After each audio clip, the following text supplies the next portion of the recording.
How to log in Facebook Messenger.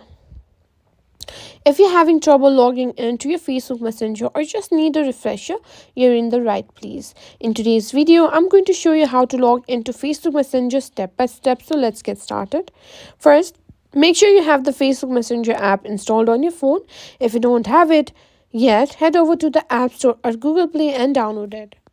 Once it's installed, open the Messenger app and you'll be see a screen asking you to log in. Now you have two ways to log in.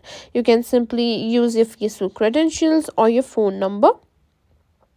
Now if you want to log in using Facebook, you can simply tap login with Facebook. This will take you to the page where you'll need to enter your Facebook email or phone number and password.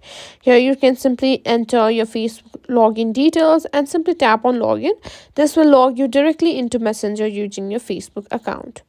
Also, alternatively, you can choose to log in with your phone number. Simply enter the phone number over here and enter the password, or you can simply receive a code via SMS.